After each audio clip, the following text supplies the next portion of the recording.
Mumbai Tug brought to you by Cotton King.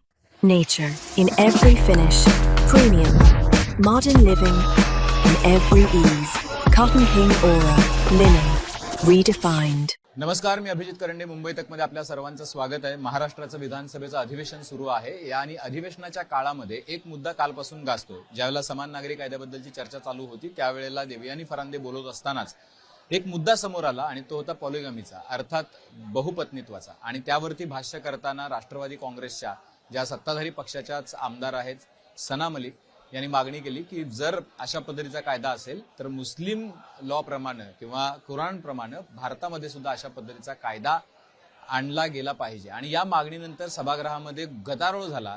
सत्ताधारी पक्ष जो आहे तोच एका पद्धतीनं तिथे त्यांच्या विरोधामध्ये गोंधळ करू लागला आणि त्यांना समर्थन देण्यासाठी विरोधी पक्षाचे जयंत पाटील जे आहेत, जे राष्ट्रवादी काँग्रेस शरदचंद्र पवार पक्षाचे नेते आहेत, ते उभे राहिले.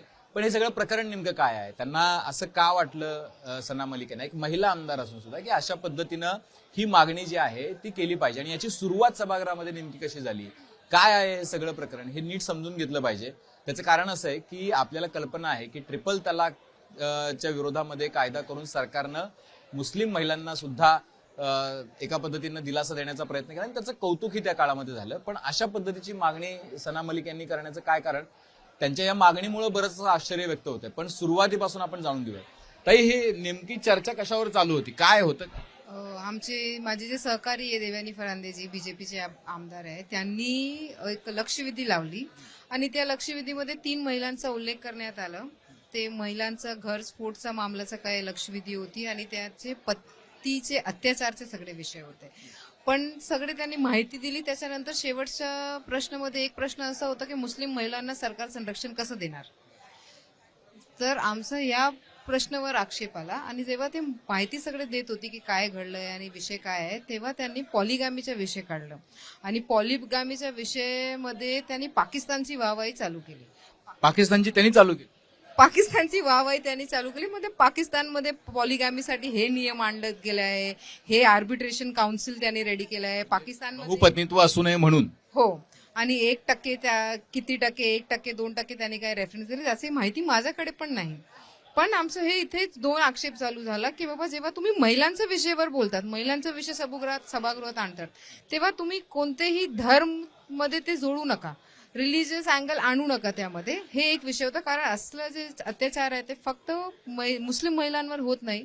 आणि माझं स्टार्टिंगच तसं झालं की बाबा हे अत्याचार फक्त मुस्लिम महिलांवर होतं का? कारण मी हे पण प्रश्न उपस्थित केला होता. 1.5 लाख मुस्लिमवर अत्याचार झाला, 1.5 लाख महिलांवर अत्याचार झाला आहे, 4.5 लाख महिला बेपत्ता आहे. हे सगळे मुस्लिम महिला नाही आहे. तर तुम्ही महिलांच्या विषयावर एक रिलिजन आणू नका. आणि दुसरा, तुम्ही पॉलिगामीचा रेफरन्स देताना तुम्ही पाकिस्तानचा रेफरन्स कशाला दिला?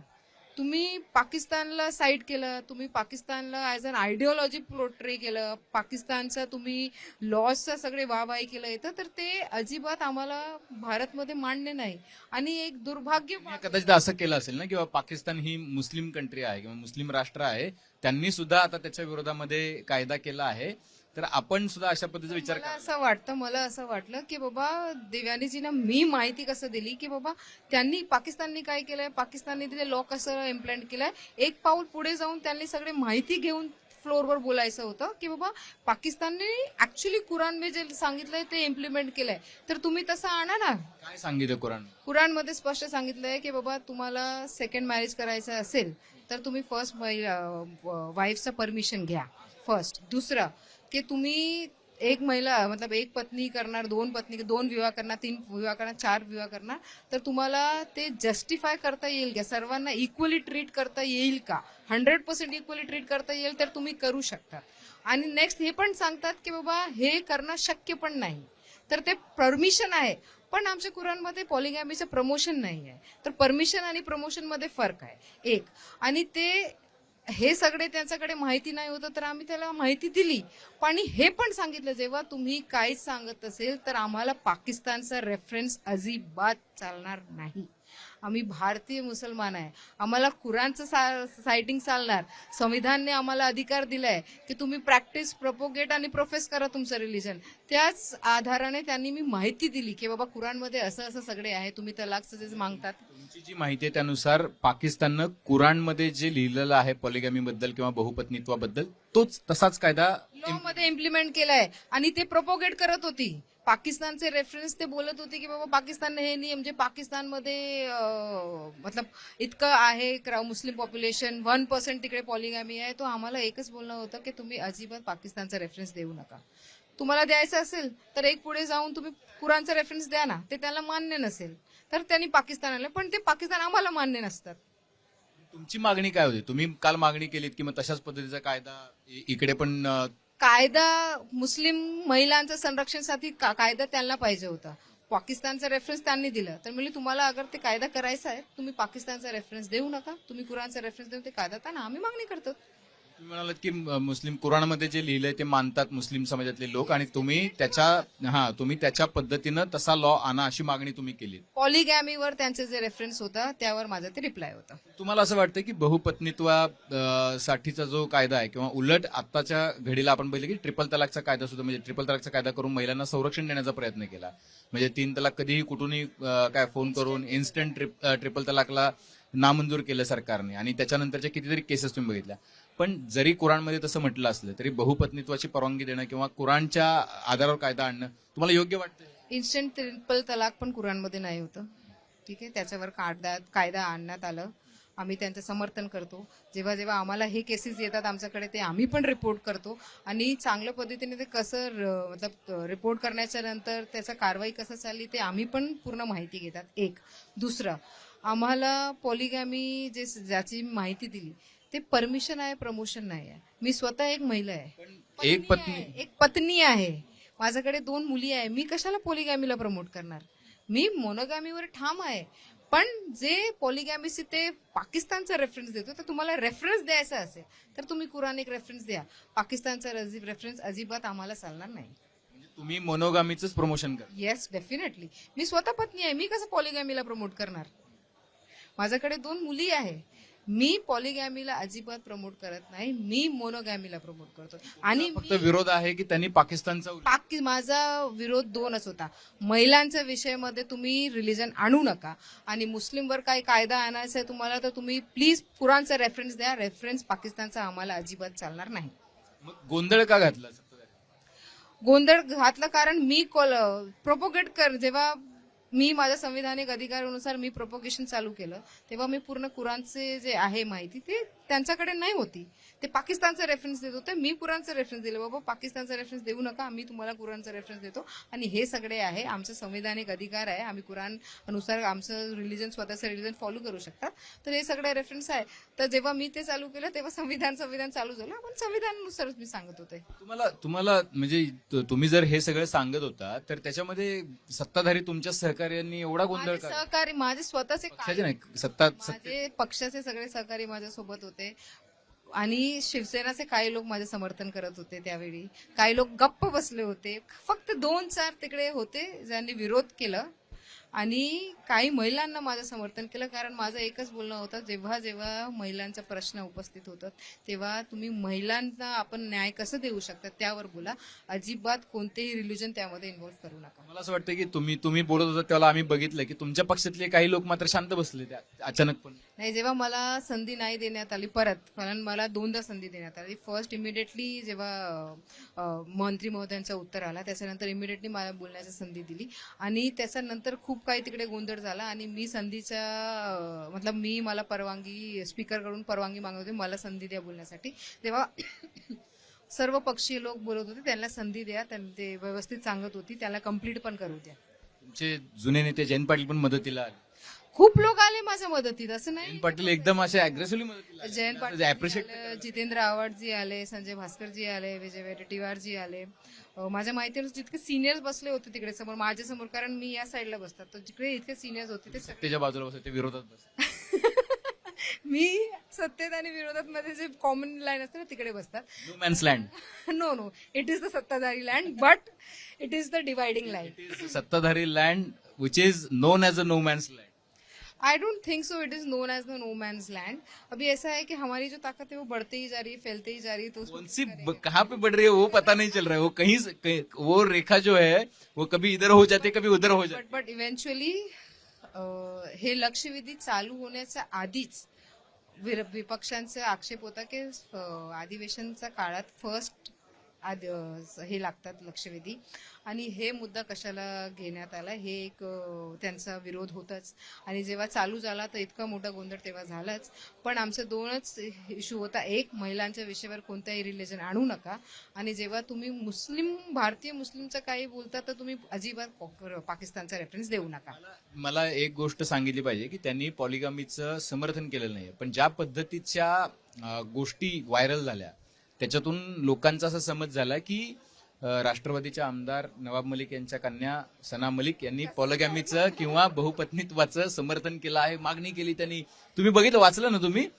हा, तुम्ही तिथे जातात, नंतर घरी गेलं की जाता जाता वाचलं नाही, इतकं त्यांनी कसं समर्थन केलं बहुपत्नीत्वाचं. इतके व्हॉट्सअप असतात, त्याला सर्वांना रिप्लाय द्यायला लागतात, आम्हाला परत कॉल करायला लागतात. आम्ही मुंबईचे आमदार आहे, मुंबईचे आमदार कधी अधिवेशन सगळं सुरू झाल्यानंतर तुम्हाला ते लोकांनी सांगितलं असेल ना, अरे अशी मागणी तुम्ही केली? नाही, मला खूप लोकांनी कॉल करून माझं ते केलं, बाबा तुम्ही खूप चांगलं बोललं, आमचे जे आहे स्पष्टीकरण दिलं. ज्यांना बघायचं आहे ते पूर्ण बघतात, ज्यांना नाही बघायचं आहे म्हणून तुम्ही तो पूर्ण व्हिडिओ टाकला.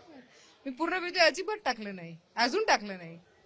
अरे इतका 40 मिनिटचा व्हिडिओ आहे बाय, ते कशा टाकणार आम्ही? तुम्ही टाका, तुमच्यावर आम्ही बघू. आम्ही टाकलेला आहे ऑलरेडी. मी तुमचा व्हिडिओ बघितलाय, मी मुंबई तकचा व्हिडिओ बघितलाय रात्री 1:30-2 वाजता, जेव्हा पूर्ण हे गोंधळ संपलं आणि दिवस संपलं तेव्हा मी बघितलं. बाबा मी मला वाटतं फक्त मुंबई तकाचा पूर्ण व्हिडिओ दाखवलाय, सर्वांचं हायलाइट्स पण केलं, त्याच्यानंतर पूर्ण व्हिडिओ जसं सिक्वेन्स मध्ये होतं त्यांनी मुंबई तकने दाखवलाय. त्यामुळे लोकांना जे लोकांनी बघितले त्यांच्यावर क्लिअर झालाय, ज्यांना जे नॅरेटिव्ह सेट करायचं त्यांनी ते नॅरेटिव्ह सेट केलंय. नॅरेटिव्ह सेट तुमच्याच मित्रपक्षाला करायचं. अरे बघा कसं आहे की पाकिस्तान जेव्हा येतात ना तर पाकिस्तान याविषयी खूप मोठ्या पद्धतीने गाजतात, आणि आता हे तुम्ही व्यवस्थित दाखवा लोकांना की पाकिस्तानचा वाहवाही भाजपाच्या आमदारने चालू केली. आम्हाला पाकिस्तानचा रेफरन्स अजिबात चालणार नाही.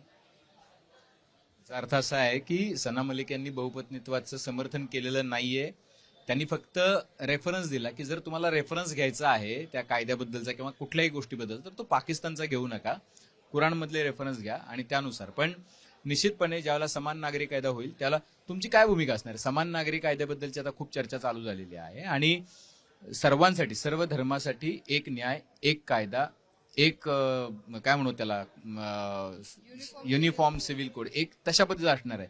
बऱ्याचदा त्याला याआधी विरोध झालेला. युनिफॉर्म सिव्हिल कोडचा मतलब हेच चर्चाच्या दरम्यान आमचे मंत्री महोदय योगेश कदमजी यांनी सांगितलंय की रिटायर्ड जजेसची कमिटी बनवली आहे युनिफॉर्म सिव्हिल कोडसाठी. त्याची एक रिपोर्ट येणार, रिपोर्ट आला की नंतर एक बिल प्रेझेंट करण्यात येणार. तो जेव्हा रिपोर्ट येईल तर आम्ही त्यावर चर्चा करू, बिल आली तेव्हा आम्ही त्याच्यावर चर्चा करू. मला असं वाटतं की एक इन्क्लुझिव्ह करून सर्वांना न्याय देणार तर एक खूप चांगलं गोष्ट. एक्सक्लुझिव्हली टार्गेट करण्यात येणार तर आम्ही त्याच्यावर परत चर्चा केली. टार्गेट कसं करणार? कारण की जर सगळ्यांना समान न्याय असेल, सगळ्या धर्मांना एकच न्याय असेल, समजा की असं वाटतं की हे बघा UCC जे आहे एक डायरेक्ट स्ट्रेट वे नसणार, ते एक वेब सारखे असणार. मग सर्वांचा धर्म इन्क्लूड करून एक आपल्याला हे फायनल टप्प्यावर यायचं आहे. कारण मी स्वतः एक लॉयर, तर मला माझ्या या UCCवर खूप स्टडीज होतं, आणि जेव्हा आम्ही स्वतः ते कॉलेजमध्ये होतं तेव्हा यावर खूप डिस्कशन पण झालंय. तो आम्हाला याचे पॉझिटिव्ह आणि निगेटिव्ह आणि कोणत्या डिरेक्शनला चाललाय जेव्हा ते रिपोर्ट येईल तेव्हा आम्हाला ते कळणार. आता त्याच्याबद्दल काही बोलत नाही, मला असं वाटतंय की इन्क्लुझिव्ह पद्धतीने ते पण पॉसिबल आहे, आणि हे मी घेऊन ते मतलब ते इन्क्लुझिव्ह मध्ये मी खूप पॉझिटिव्हली ते घेऊन चालतात. जसं त्या दिवशी पण फ्लोअरच्या याच लक्षवेधीच्या रिप्लायमध्ये योगेश कदमजीने सांगितले की बाबा आम्ही सर्व धर्मला कोणत्याही धर्मावर अन्याय नको असा एक कायदा आणू, आणि जेव्हा जेव्हा आम्ही कोणतेही कायदा बनवतात आम्ही सर्व धर्माला आणि सर्व समुदायाला एकजूट घेऊन त्यांच्यावर कोणत्याही धर्मावर अन्याय नको असा आम्ही कायदा आणतात. तुमच्या पक्षाचा युनिफॉर्म सिव्हिल कोडला पाठिंबा असणार की? आम्ही शिव फुले आंबेडकरची विचारधारा मांडणारे लोक आहे. आम्ही आमची विचारधारा विचारधारेसकट तुम्ही सरकारमध्ये? हो आहे ना. दादाने जेव्हा सरकारमध्ये होते तेव्हा त्यांनी स्पष्ट केलं होतं आम्ही शिवशाहू फुले आंबेडकरची विचारधारा मानणारे लोक आहे म्हणून आम्ही दादासोबत होते. आणि वहिनीचं पण हेच बोलणं आहे, तुम्ही वारंवार बघा, वहिनीने हे स्पष्ट केलं आहे, आमच्या पक्षाने आज पण स्पष्ट केलं आहे की आम्ही सत्ताधारी आहे, आम्ही सत्तामध्ये NDAचा समर्थक करतात, पण आम्ही आमची विचारधारावर अजिबात तडजोड करणार नाही. ठीक आहे, बघूयात आपण की नेमकं काय होतंय, कारण आजकाल विचारधारेवर तडजोड करणार नाही म्हणणारे नेते आणि पक्ष आम्हाला दुसऱ्या दिवशी त्यांचे वेगवेगळे इंटरव्ह्यूज करायला लागतात. ते सगळे शिवसेनेचे सहकारी म्हणून मी तिकडे नेते, ऐका ना, सगळे शिवसेनेचे नेते सांगत होते आम्ही जाणार नाही. दुसऱ्या दिवशी ते गेले आणि आम्ही म्हटलं की का, तर ते म्हणाले कोणाला ट्रान्सफॉर्मर बसायचं, कोणाला विकास करायचा होता, कोणाला निधी मिळत नव्हता. त्यामुळे काय होतं ना की ज्यावेळेला राजकारणी नेते बोलतात, ठीक आहे तुम्ही महिला राजकारणी म्हणून तुमच्यावर आमचा जास्त विश्वास आहे, कारण महिला आपल्या विचारावर ठाम असतात, तर पण बोलतात ज्या वेळेला त्यावेळेला लोक आता म्हणतात अरे काहीतरी वेगळं तर नाही होणार ना. नाही, आता तुम्ही काही हेडलाईन्स बघितलं असेल, NDAच्या NCP अजितदादा पवारची आमदार, सत्ताधारी आमदार एकमेकांमध्ये भिडले, पण माझी विचारधाराला मी कधी कॉम्प्रोमाइज करणार नाही म्हणून हे सगळे भांडण झालं ना आतमध्ये. एक्झाम्पल बघा, आता 2 दिवस पासून मीडिया येतात, हे करतात, एक्झाम्पल्स आहे, पण मी माझ्या स्वतःची विचारधारावर कधीही कॉम्प्रोमाइज करणार नाही. ठीक आहे, विचारधारेवर कॉम्प्रोमाइज करणार नाही असं म्हणतात सन्नाताई, त्यामुळे आपण भविष्यामध्ये वेळोवेळी आपल्याला प्रश्न विचारायची संधी मिळते अशामुळेच की असे सगळे काय अगदी अधिकारानं सगळे स्टेटमेंट होतात आणि मग नंतर आम्हाला त्यामुळे अधिक संधी मिळते. पण त्यांनी पॉलिगॉमीचं समर्थन केलेलं नाही, हा अंडरलाईन पार्ट आहे की ज्या पद्धतीचं नॅरेटिव्ह सेट केलं जात आहे तर ते चुकीचं आहे. नेमकं सभागृहात काय झालं आणि कशामुळे हे सगळं क्रिएट झालं हे समजून घेण्यासाठी मला असं वाटतं की त्यांच्याशी बोलत होतो. युनिफॉर्म सिव्हिल कोड बद्दल त्यांनी अजून पण पूर्णतः स्वतःचं मत तयार केलेलं नाहीये. ज्याला रिपोर्ट येईल त्याला अभ्यास करून त्या म्हणतात की आम्ही ठरवू. कॅमेरामन राजूसह अभिजित, मुंबईत.